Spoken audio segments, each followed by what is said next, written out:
Hey y'all, what's going on? It's Rodney, MC Shakie Roussell. This video I'm not gonna do this one live. I want to do this because I just want to kind of talk. I don't want to kind of sidetrack. If you are seeing this video, I am headed to prison. Not right at the moment, but I'm headed to prison within the next 30 days. And so I want to talk about real quick, because there was a question that was asked in one of the lives by a troll, but it was a valid question. And I want to talk about exactly what that is from my perspective. So the question was, if I had just came home from prison, why would I do it again? Why would I do the same type of thing again if I just come home from prison for the same thing? Which is a valid question. And one I think now in my life I can answer. Now I will say this, when I came home from prison, it was December of 2019, and it was a lot going on at the time. And I started this scheme in March, which was maybe like 3 months later. Okay, so to be honest, just being honest, what was going on with me was this. Me personally, they were saying that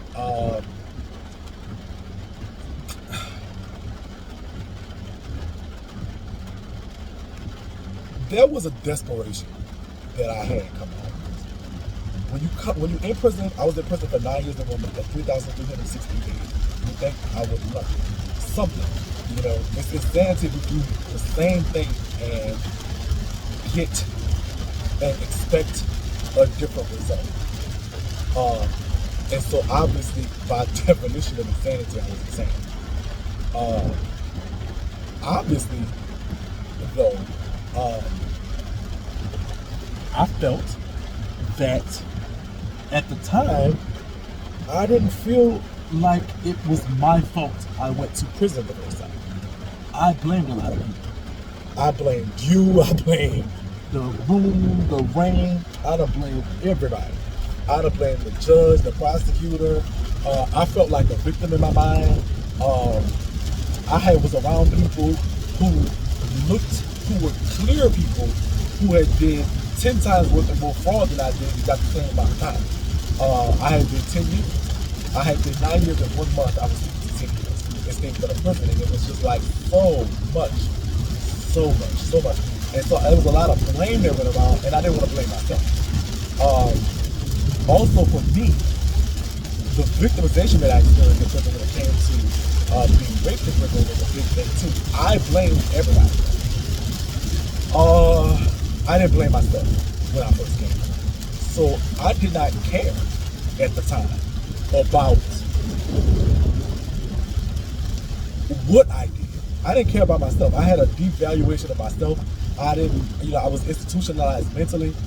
And then the utensils required for successful reintegration into society were not there for me. I would say that. It was a lot of responsibility with a little of the culpability of accepting responsibility. All right.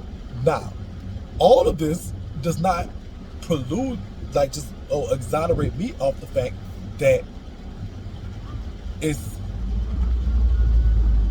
my fault. Because it's my fault. It's not nobody else's fault. It's my fault. I did this without any remorse, without any thought, without any care of anybody else. So why do it again? Why do this after this? Where does the word recidivism come into play here? So the first part about that, what I want to talk about is this. Prison did not change my mind into becoming a better society person. It probably made me worse. It probably made me a better criminal. I was around criminals all day. Criminals. So in the state, criminals talked about a lot of violent type real nigga stuff. In the feds, criminals talked about money. And so I was around people that all they did was talk about the criminality of money. And so this is like what my mindset was becoming. In prison, uh, the more of a people in prison that was running prisons, the Gottis and all these people that was getting money. If you was getting money in prison, you were looked at as kind of like had such bravado. And so my mind was literally in that realm. Prison don't fix the criminality when it comes to, I know this from somebody who has committed economic crimes. The criminality of economic crimes comes from the fact that you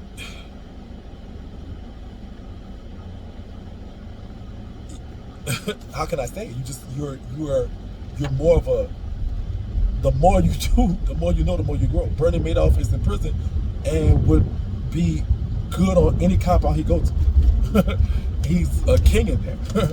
So it's like, for me, it was like, I was around people like Bernie Evans and all these people that did all this stuff, and G. Gotti and all these people that had all this money, and so it's like, even if it's just crazy, prison don't change it. To get out of being in prison and to get out of that and doing crimes, you have to change your mind. I had to change my mind. Prison did not fix me. Therapy did.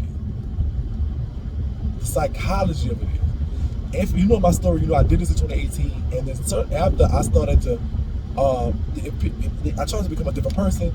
I started to accept a lot about myself, but that was coming because I started therapy. I started mental health. I realized that I was insane and I was on a path that led to my self-destruction, and I had to make a choice and say, and you know, we were taught, I'm black and you know, I'm coming from the hood, from New Orleans, and it's like, we've been taught that, oh baby, only crazy people go seek counseling and stuff like that, and so I'm not gonna do that. I'm strong, you know, whatever. Counseling is the reason why I was able to tell y'all prison stories. Counseling is the reason why I was able to admit to being raped in prison. Counseling is the reason why I was able to tell that story and help somebody. Counseling was the reason I was able to abstain from crime since this issue. I've abstained from crime. I don't have a parking ticket since then. I don't even have a speeding ticket since then. Even though I drive a little foot heavy, but I don't even have a speeding ticket since 2018. And so the reason that is because my mindset changed. I started thinking different. And so I started thinking different through therapy. Prison didn't do that. Prison don't get you to think different. Actually, if it does get you to think different, it gets you to think worse, to be honest with you. The criminal justice system in this country is skewed, so it fosters people like me. It fosters that. It doesn't stop it, it creates more of it. It's a lot of times we see people that we that go to prison and go back, and y'all think, oh, they must like it in there or something like that. But it's not the case. It's that their mindset hasn't changed. The mindset that they curated in prison was a mindset of criminality. Because you're around criminals. You take criminals and put them around more criminals, and you make criminals that did more criminal stuff more popular and more the sociology component of it is, what do you think? Because so prison is going to be a breeding ground for more criminals. It's not gonna, so there has to be some, the solution. What's the solution? I don't know. For me, I think I would have, if I would have had some type of psychological intervention in prison, I think that I wouldn't have recidivated. I would have not recommitted a crime. But I didn't, and I didn't know that until after I committed a crime. So now that I know that, so the question was, why would I do it again?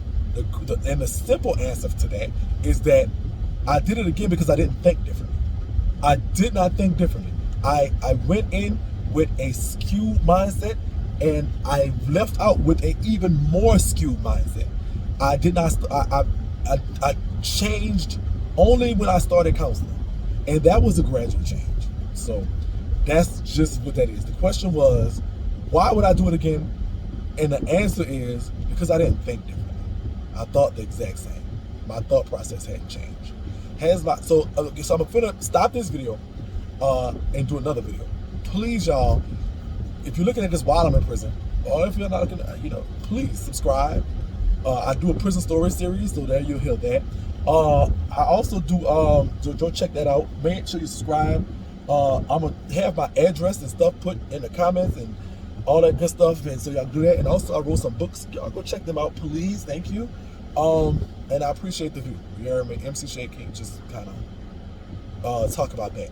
My next video, I'm gonna talk about will I do it again, because that's a good question too. Will I do it again?